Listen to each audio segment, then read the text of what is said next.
Good evening. First of all, I'd like to thank the Gannon Alumni Association and Dr. Iwaneko for this honor, frankly. I'd also like to thank John Losey for the Revenge nomination. And of course, my most important thanks is to my wife, Jan, who's been my partner through all of this and me dragging her around the country. That move from Santa Barbara to Detroit was particularly difficult for her, but we made it through and we're here today. All of my success, whatever that is, can be attributed to the way I think and the way I act. My 16 years of Catholic education, in particular my time here at Gannon, really helped form how I think. My family, that had the greatest impression on how I act. And over time, both of those were more subliminal than external, and really I didn't notice it until later in reflection. Speaking about how I think, my education at Gannon served me well in preparing me for the technical aspects of my job. I was an electrical engineer. And when it came to the technology, I was competent and comparable to everybody else out there.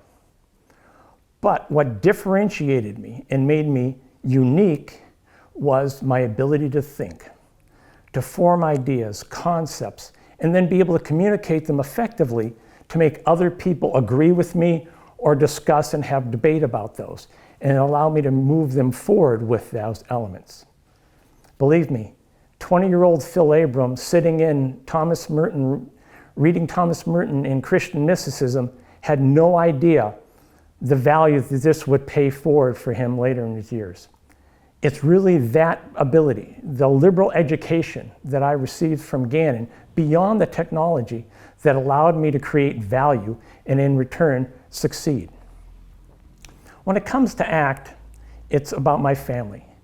And let me tell you a story about my mom that kind of encapsulates that how to act persona. My mom was a very proper Southern woman, always dressed up, always had on an outfit, slacks, a shirt, a sweater, always very put together.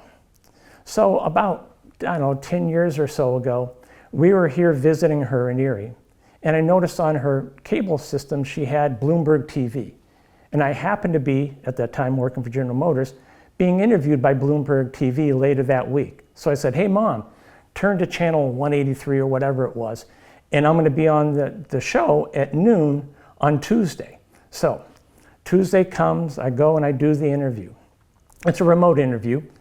The interviewer is in San Francisco wearing the Silicon Valley uniform, a black t-shirt, 5-day stubble, that. And I was dressed Midwestern biz. I had on a blazer and a button-down shirt and an open collar. So we had the interview and went fine and dandy. So on my drive home that night, I called my mom. Hey Mom, did you happen to see me on TV? Yes, why weren't you wearing a suit? Immediately I'm an 11-year-old again. But Mom, didn't you see what the other guy was wearing? Yes, but he's not my son. Well, I know when I've been checkmated. So I said, all right, I'm gonna try to change the subject.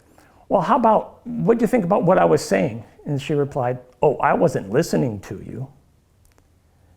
While Mom might not have been listening to me, I know she was proud of me. She went down to my sister's Pam house to make sure she wouldn't miss it. She told all of her card buddies that she was gonna see her son on TV, and I knew unquestionably she was proud of me.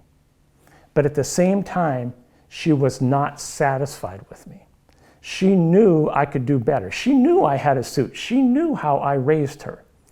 So the lesson is, in all of your accomplishments or whatever you do, you should be proud but not satisfied.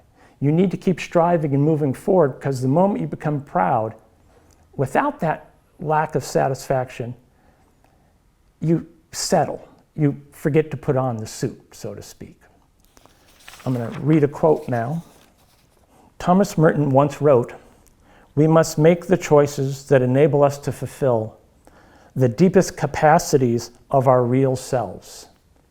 I think Mom and Merton would have gotten along great. Thank you, everyone.